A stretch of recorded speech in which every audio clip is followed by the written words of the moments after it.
as it were, are rooted in the scripture aptly captured in 2 Timothy chapter 3 and verses 14 to 17.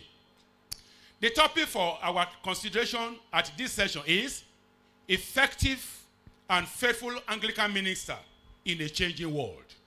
Effective and faithful Anglican minister in a changing world.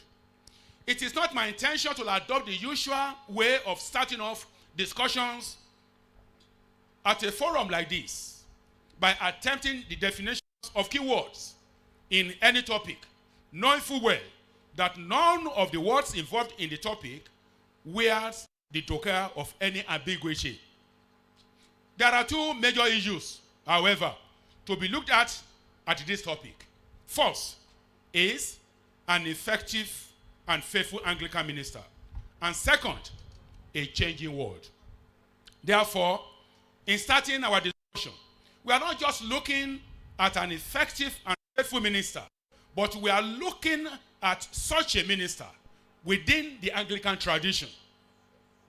In the parlance of ecclesiology, a minister is an individual called, trained, and ordained by God through the instrumentality of a particular church tradition to preach the gospel in obedience to the Great Commission, which we have in Matthew chapter 28 and verses 18 to 20.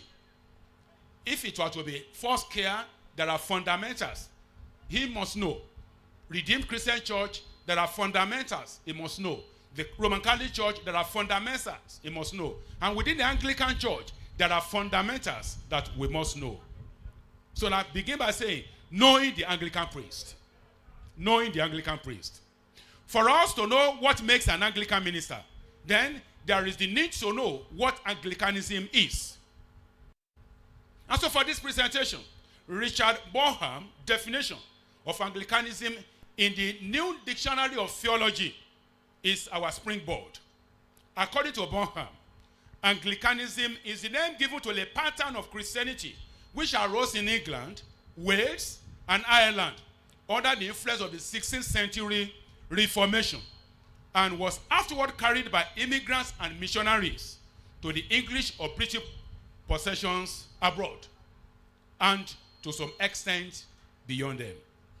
In the Oxford Dictionary of the Christian Church, properly applies to the system of doctrine and practice upheld by those Christians who are in religious communion with the seal of Canterbury and claims to possess a religious outlook distinguishable, as it were, from that of other Christian communion, both Catholic and Protestant. The word Anglican originates in Ecclesia Anglicana, a medieval Latin phrase meaning the English church. However, the Church of Nigeria today no longer considers communion with the seal of Canterbury as an essential reason for being an Anglican. Rather, to maintain our Anglican identity, the Constitution and Canons of the Church of Nigeria 2020 states, and I quote, "The Church of Nigeria shall be in full communion with all Anglican churches, dioceses, and provinces that hold and maintain the historic faith, doctrine, sacraments, and discipline of the one holy Catholic and Apostolic Church, as the Lord has commanded in the Holy Word, and as the same are received and taught in the Book of Common Prayer and the Ordinance of 1662 and in the 39 Articles of Religion." End of quotation. It must be said that any discussion of authentic Anglicanism must take cognizance of what gives it its distinctive identity. When discussing the origins of Anglicanism, we have a few excellent histories already available, even though some may be regarded as a mere aberration, since such presented something other than the authentic history of Anglicanism.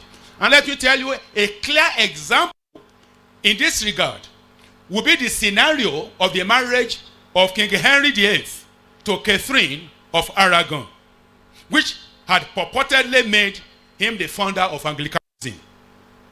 While it is true that the reign of King Henry VIII was part of the making of the Church of England, it will be a complete repudiation of the truth to say that Anglicanism is a product of adultery by merely looking at the role played by King Henry VIII.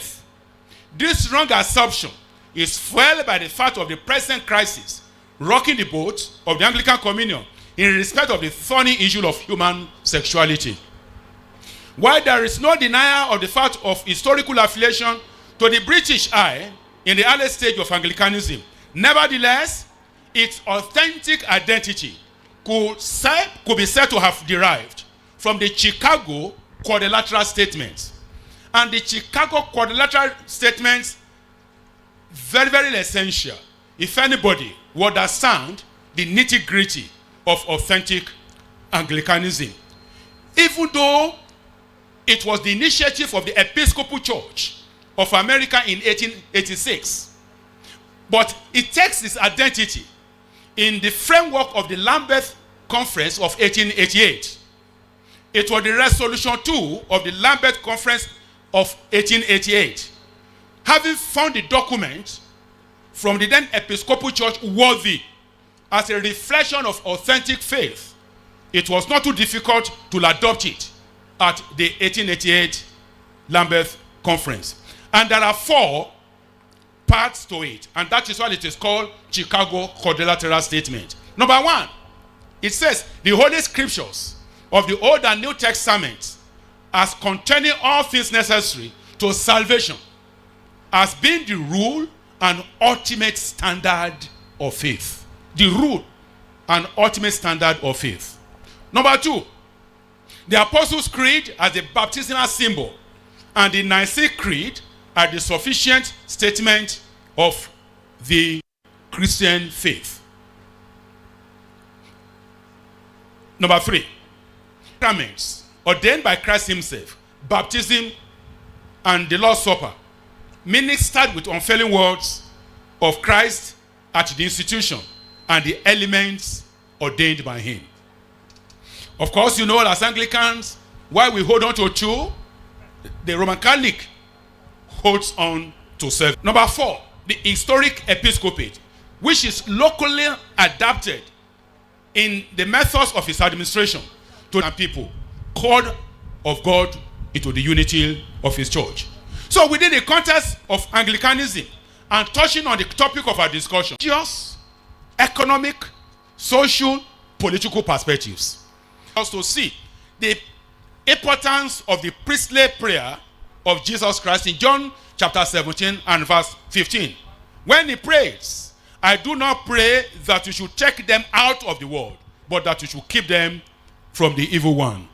When we are discussing the effectiveness and faithfulness of an Anglican minister in a changing world, the reality of this can only be seen when such a minister is in interaction with the society, and not when it follows that until a minister operates in an environment that is directly in opposition to his avowed faith, it will be too difficult to conclude that such a minister has an effective or faithful ministry. In other words, effective and faithful ministry of an Anglican priest will only be seen when in a dilemma existentially.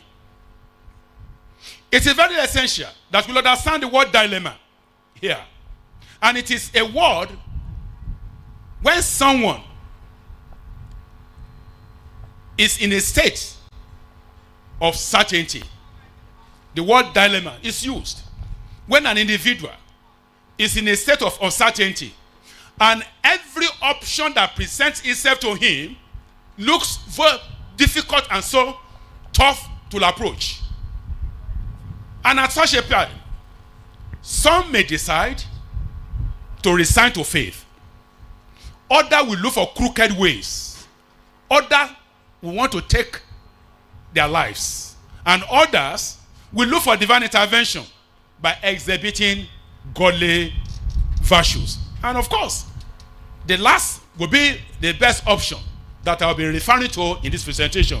That is, when in a dilemma, you look for divine intervention. And so, that was the situation of people like Joseph in Genesis chapter 37 in the house of Potiphar. It was the same thing with Esther. When she said, if I perish,